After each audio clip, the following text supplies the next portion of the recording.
bien, me voici avec vous aujourd'hui pour une idée d'une présentation d'histoire pour ceux et celles donc, dont les églises ont mis en place, si cela est possible, bien sûr, la nouvelle organisation où là, il y a un petit peu plus de 10 minutes d'un moment passé avec les enfants. Alors, vous pourriez leur raconter, par exemple, l'histoire de la brebis perdue. Alors, voilà, ça serait bien que ce soit un papy qui raconte, ça serait bien que, on y mette la voix, on y mette, on fasse participer les enfants, à un mot, ils disent, soit ils tapent dans les mains, soit ils font O, soit ils font A, soit, ou ils sautent, ou ils répètent un nom. Voilà, trouvez l'idée par rapport à cela. Et puis, quand l'histoire a été racontée, vous auriez mis donc dans un sac toutes sortes de choses, voilà, parce que à la fin de l'histoire, par exemple, un enfant pourrait dire, mais pourquoi a-t-il été chercher cette brebis alors qu'il en avait encore 99 autres? On pourrait répondre à l'enfant qu'il a été la chercher parce qu'il l'aime telle qu'elle est. Même si elle est partie, si elle n'a pas suivi le troupeau, qu'elle a voulu sa propre liberté, il l'aime toujours parce qu'elle fait partie de sa bergerie. Et il peut en avoir 99, les 99 ne remplacent pas celle qui est partie. C'est pourquoi il va y mettre tout son amour à la rechercher, parce que il l'accepte telle qu'elle est, avec peut-être un caractère qui a envie d'espace, qui est curieuse, qui a envie de découvrir autre chose que là où on l'emmène. Elle fait partie de tout un ensemble, et sans elle, c'est comme si, il manque quelqu'un, il manque quelque chose, et que ce n'est pas normal. Donc il fait tout pour la retrouver, justement pour lui montrer qu'il l'aime. Et que peut-être elle a besoin de cette liberté, si elle a besoin, d'autre chose, de voir qu'est-ce qu'il pourrait faire avec elle. C'est un petit peu ce que le Seigneur fait avec nous. Nous sommes, le monde entier fait partie de son peuple.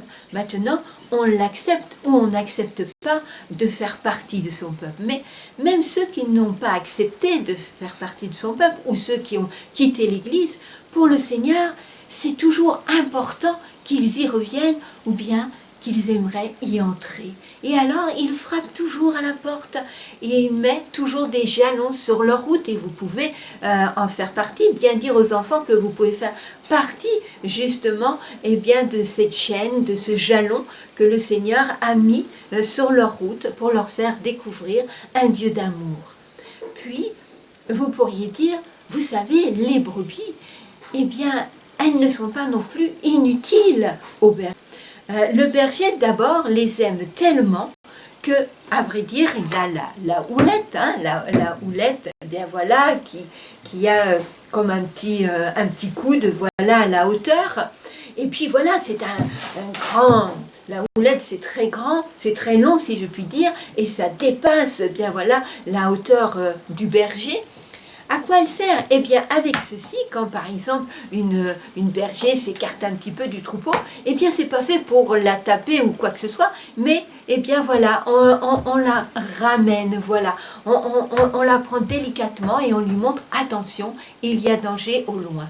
Et le brebis, il aime tellement ces brebis qu'il sait.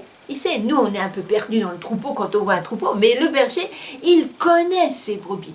Et sur sa houlette, il écrit tous les noms de ces brebis de son troupeau sont écrits.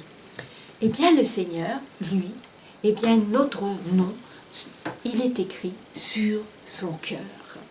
Après, on peut découvrir, à quoi servent les brebis. Alors, bien sûr, ils donnent du lait. Avec ce lait, on peut faire donc, dans votre sac, vous pouvez sortir donc un fromage de brebis. C'est bon. Alors, il y en a qui n'aiment pas. Il y en a qui n'aiment pas, mais il y en a qui aiment.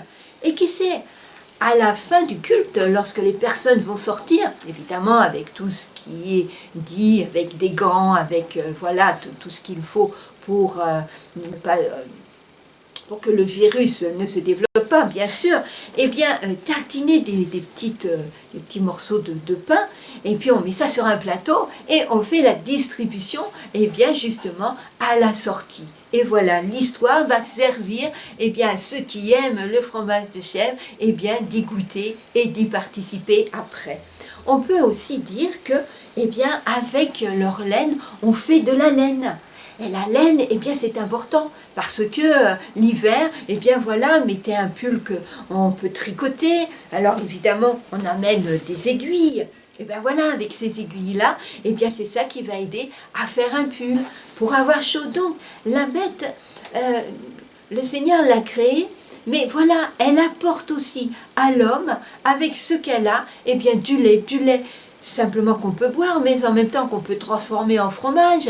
En même temps, eh bien, avec toute sa laine qu'elle porte, eh bien voilà, sans que ça fasse mal à l'animal, on la rase et après on va tisser tous ces écheveaux de laine. Et avec ça, on va pouvoir faire des choses, des gants, des bonnets, des écharpes pour avoir chaud. Eh bien, le Seigneur, voilà, vous pouvez leur dire par la suite, vous aussi, vous avez un talent.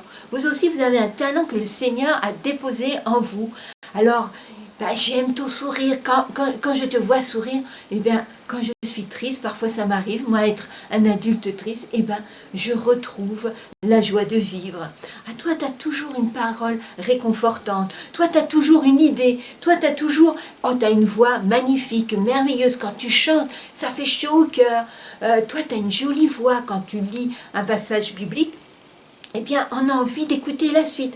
Vous voyez, montrer aux enfants que le Seigneur, ils sont importants, ils sont précieux à ses yeux parce qu'il a mis aussi quelque chose en eux qui n'a pas besoin d'attendre qu'ils soient grands, mais qui est utile au sein de l'Église, au sein de la maison, et bien dans les petites attentions qu'ils peuvent faire aux uns et aux autres.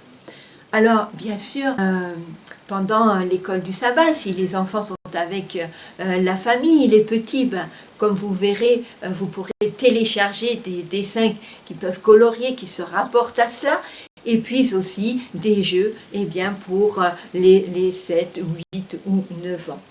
Voilà, c'est une autre idée que vous pouvez donc apporter, donner, offrir aux enfants. Allez, à bientôt!